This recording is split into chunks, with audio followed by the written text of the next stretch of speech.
Hello guys, तो आज तो आप चैनल को अनसब्सक्राइब कर सकते हो अगर अपडेट्स पसंद ना आए तो, क्योंकि अभी इस वीकेंड ही एक इवेंट हो रहा है फीबो ऑफिशियल के नाम से, जहां पर कई सारे बड़े फिटनेस इन्फ्लुएंसर्स और बड़े नाम आए हुए हैं, जिनमें जेरेमी बॉन्डिया भी शामिल हैं। एंड ये अपडेट आपके भी गूजबम्स खड़े कर देगी, क्योंकि एज अ फैन इसने मुझे तो पूरी तरह से फायर अप कर दिया है। आई मीन अब तक it was like yes Jeremy return कर रहे हैं इस बार के स्टेज पर, बट ऐसी कोई फायर जेरेमी की तरफ से अब तक फील नहीं हुई थी। एंड आई मीन अब तक गाइस, क्योंकि ये देखो जेरेमी इस अपडेट पर क्या मेंशन करते हैं। All I even need to know is that I am coming back with a vengeance. Damn, just damn, goosebumps guys, it's crazy. जिस तरह से जेरेमी ने अपने ओल्ड सेल्फ की तरह यहाँ पर एक तरह से एक वार्निंग इशू कर दी है, अपना फोकस और अपना पैशन शो करा है कि what is coming. Dam, excitement level तो गाइस ऐसे बढ़ गई है कि बस अब वेट नहीं हो रहा। प्लस यहाँ पर जेरेमी हमें ट्रेन करते हुए और पोस्ट करते हुए भी दिखाई दिए। And I must say Jeremy was looking really thick, बहुत ज्यादा डेंस उनके मसल्स लग रहे थे, और साथ ही जेरेमी की मसल मैच्योरिटी भी काफी अच्छी आ रही थी। बट सबसे बड़ी चीज वो हार्डनेस और थिकनेस जो मैंने अभी आपको बताया guys, that was really impressive. And आज मैं आपको बता दूं कि अब जेरेमी का ये कमबैक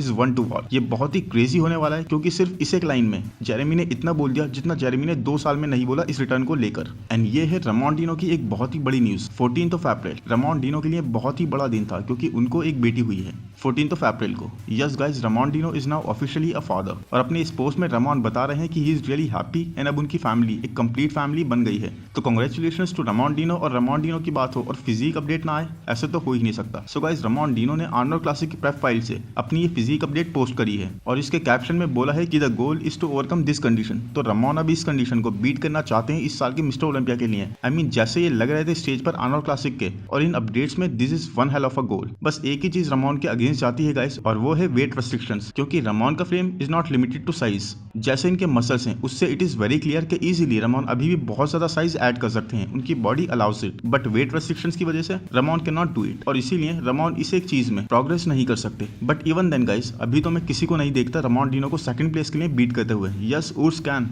बट अभी तो नहीं। निक वॉकर फाइनली ऑफ सीजन में आ गए हैं, एंड अनडाउटेडली गाइस निक की ऑफ सीजन अपडेट्स किसी भी दूसरे बॉडी बिल्डर की ऑफ सीजन अपडेट से इंप्रेसिव हैं। आई मीन यस, एक डिसेंट शेप सभी ओपन डिवीजन के एथलीट्स अपने ऑफ सीजन में बनाए रखते हैं, बट इस तरह की कंडीशनिंग और टाइटनेस बनाए रखना, आई मीन हमें तो लोग कमेंट्स में ये बोलते हुए दिखेगा इसकी ब्रो क्या तुम फिर से 3 वीक्स में कंपीट करने वाले हो, क्योंकि निक कुछ दिख ही ऐसे रहे थे कि वह सो इन कंडीशन की जैसे अभी 2 वीक्स की प्रेप के बाद ही स्टेज पर। आई मीन क्रेजी वैस्कुलरिटी, बहुत ज्यादा लीन है निक अभी भी। आर्नोल्ड क्लासिक में रिजल्ट्स जब सैमसन के फेवर में गए तो निक उससे और भी ज्यादा मोटिवेट हो गए हैं, and he is not taking any time of. ये बंदा क्रेजी है गाइस, ये बिल्कुल मशीन की तरह वर्क कर रहे हैं। एक आग लगी हुई है निक के अंदर to be the best. I mean अब इस ऑफ सीजन में आपने सैमसंग की फिजिक तो देखी होगी राइट, कितना ज्यादा कंडीशनिंग और वो श्रेड्स गायब हैं। एंड दूसरी तरफ है निक। डैम, आप कैसे रेस्पेक्ट नहीं करोगे man. This level of efforts demands respect, this level of discipline demands respect. Nick का टारगेट है आर्नोल्ड क्लासिक की क्रेजी कंडीशनिंग के साथ मिस्टर ओलंपिया की फुलनेस लेकर आना, and I am damn sure he will. और अभी भी कुछ लोग कमेंट्स में बोलते हैं गाइस कि Nick can not crack top 5, Nick title कभी नहीं जीत सकते। सो गाइस, जे कटलर का शेप आप सब जानते हो कभी भी प्लीजिंग नहीं था, but he had that freak factor. Jay Cutler का वेस्ट साइज और लैट्स भी काफी एक वीक पॉइंट थे उनके लिए। साथ ही Nick has already crack top 3 despite all the negativity. So Nick को बस अपने एफर्ट्स, अपनी कंसिस्टेंसी बनाए रखनी है, and rest even if it doesn't win, he is winning in the eyes of people always. I mean ये एक subscriber ने कमेंट करा था मेरे चैनल पर एक वीडियो में, और मैंने तभी सोच लिया था कि मैं इन भाई की बात जरूर करूंगा, क्योंकि गाइस इतना ज्यादा सेंसिबल और मैच्योर कमेंट था ये। डैम। तो ये है रोहन चौहान का, एंड ये बोलते हैं I think shape must never be the priority in judging because it's a genetic thing which an athlete can not change. So it is absolutely right guys, जैसा इन्होंने कहा कि शेप एक प्रायोरिटी नहीं होना चाहिए, स्पेशली ओपन डिवीजन में judging करने में, क्योंकि हमारे पास ऑलरेडी शेप सेंट्रिक डिवीजन है। ऑल्सो ये एक जेनेटिक थिंग है जिस पर किसी का खुद कंट्रोल नहीं होता, और कोई भी एथलीट इस चीज को चेंज नहीं कर सकता। I mean yes guys, judging हमेशा आपके एफर्ट्स या जिस चीज पर आपका कंट्रोल हो उस पर होनी चाहिए, ना कि उस चीज पर which is not in a control of anyone, right. कि भाई इस वक्त स्टैंडर्ड चेंज हो गए हैं, हमें गोरे एथलीट्स ही पसंद आ रहे हैं, और पता लगा सब लोग बैठकर ट्रेनिंग छोड़कर फेयर एंड लवली लगा रहे हैं घर पर। Sorry for the bad joke guys, I know आप में से बहुत सारे लोग ऑलरेडी सेंसिबल और मैच्योर हो, तो आप अग्री करोगे इस बात से। अब जिस इवेंट में हमने जेरेमी बॉन्डिया की भी बात करी थी फीबो ऑफिशियल की, वहीं पर हमें दिखाई दिए विलियम बोनेक और बिग रैमी। और वैसे तो विलियम बोनेक ने रिसेंटली बोला था कि अब वो एक लंबा टाइम ऑफ लेंगे, बट नो गाइस, मुझे तो अब तक की बेस्ट अपडेट लगी है विलियम बोनेक की। I mean can you believe it, किस तरह की राउंडनेस और फुलनेस, एक ब्लोन एस्पेक्ट वाली मसल बैलीज ये कैरी कर रहे हैं। इस अपडेट को देखकर तो मुझे पुराने विलियम बोनेक की याद आ गई, 2017 या फिर 2019 की। और जो भी लोग बोल रहे हैं कि विलियम बोनेक का टाइम अप हो गया है या विलियम को रिटायर हो जाना चाहिए। आई मीन रियली गाइस, इस फिजिक को देखकर कहां से ऐसा लग रहा है कि ये लैग कर रही है, टायर्ड है या फिर पोटेंशियल नहीं रखती। चलो एक और दिखाता हूँ। ये भी वैसे तो विलियम ने रिसेंटली ही पोस्ट करी है, बट ये आर्नोल्ड क्लासिक के टाइम की हो सकती है। और यहाँ पर विलियम इस बैक शॉट में बिल्कुल इंसेन लग रहे हैं। The level of thickness and dense muscles on his back and arms, dam. I mean मुझे तो आर्नोल्ड की प्रेडेटर मूवी की याद आ गई। बिल्कुल प्रेडेटर जैसे लग रहे हैं विलियम यहाँ पर, नेक्स्ट लेवल। तो गाइस फाइनली उर्स केल्सिंस्की फाइनली अपने उस सिग्नेचर श्रेड फेस से बाहर आ गए हैं। ये अपडेट है उर्स केल्सिंस्की की यूट्यूब चैनल से, जहाँ पर वो रायन टेरी के साथ एक वर्कआउट कर रहे थे। एंड पहली बार, आई मीन एक बहुत लंबे टाइम में गाइस पहली बार हमने उर्स को उस सिग्नेचर कंडीशनिंग और उस तरह के स्ट्राइशर्स और फाइबर्स के बिना देखा। तो आई थिंक फाइनली उर्स एक बल्किंग या ऑफ सीजन फेज में आ गए हैं। मिस्टर ओलंपिया से भी 2 महीने पहले से ही उर्स एक क्रेजी लेवल की कंडीशनिंग और श्रेड्स कैरी कर रहे थे। बट अब उर्स के पास जो स्कोप है 5 से 7 पाउंड तक अपने फ्रेम पर और ऐड करने का, उर्स उसे यूटिलाइज करने में लग गए हैं। आई मीन गाइस ये उर्स की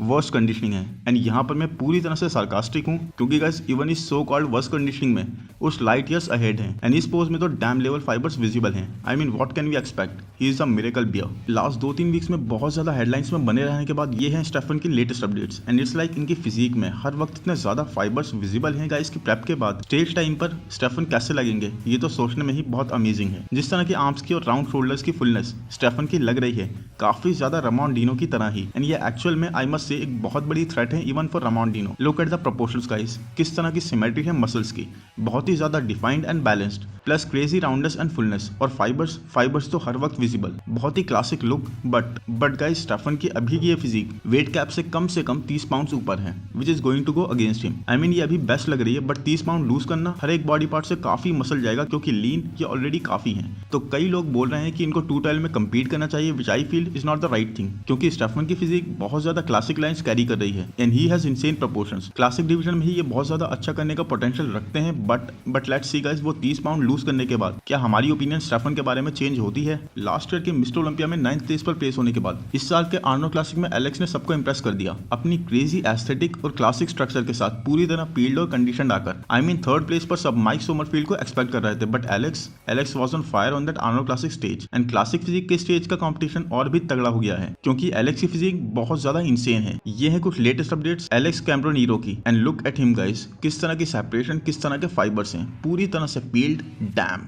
next level symmetry and balance. Shoulder to waist ratio भी बहुत ही इंक्रेडिबल है। क्लासिक फिजिक डिवीजन की हर एक रिक्वायरमेंट को एलेक्स ना सिर्फ टिक कर रहे हैं, बल्कि उस पूरे बॉक्स को ही कलर कर दे रहे हैं। लुक एट हिम मैन, बहुत ही ज्यादा insane physique with insane potential. जरूरी नहीं है कि एलेक्स ने ये अभी की अपडेट्स पोस्ट करी हैं, हो सकता है कि आर्नोल्ड क्लासिक के टाइम की हो, but whatever the case is, ये सब बहुत ज्यादा वर्दी अपडेट्स ही इस वीडियो में मेंशन करने के लिए। कैरिथ बैजो इस वक्त न्यूयॉर्क प्रो से एक्जैक्टली 5 वीक्स आउट है, जो मई में होने वाला है। लास्ट ईयर के मिस्टर ओलंपिया से जहां पर कैरिथ की 7th प्लेस आई थी, कैरिथ ने बहुत ज्यादा सिग्निफिकेंट प्रोग्रेस कर ली है। आई मीन आप इन अपडेट्स में कैरिथ के शोल्डर्स और बैक पर साइज और थिकनेस देख सकते हो कितनी ज्यादा एडेड लग रही है। कैरिथ की मसल मैच्योरिटी इस वक्त उनकी ऑल टाइम बेस्ट होने वाली है, क्योंकि जिस तरह की हार्डनेस और एक ग्रेनाइट वाला इफेक्ट ये कैरी कर रहे हैं अपनी बॉडी में, दैट इज जस्ट इंक्रेडिबल। काफी टाइम से जिस तरह की कैरिथ पोस्ट अपलोड कर रहे थे, they have all been really impressive. I mean Kerrith और ब्रियॉन एशली के बीच में मुकाबला देखने में मजा आएगा, क्योंकि इस बार जब ब्रियॉन एशली 212 डिवीजन में कम्पीट करेंगे, तब ये ऑलमोस्ट श्योर है कि ब्रियॉन फर्स्ट कॉल आउट में इजीली आ जाएंगे, और दोनों की ही muscle maturity and muscle hardness just damn guys. ये एक कंपैरिजन वीडियो भी बहुत अच्छा रहेगा, और अगर आप बोलोगे तो मैं बना भी दूंगा।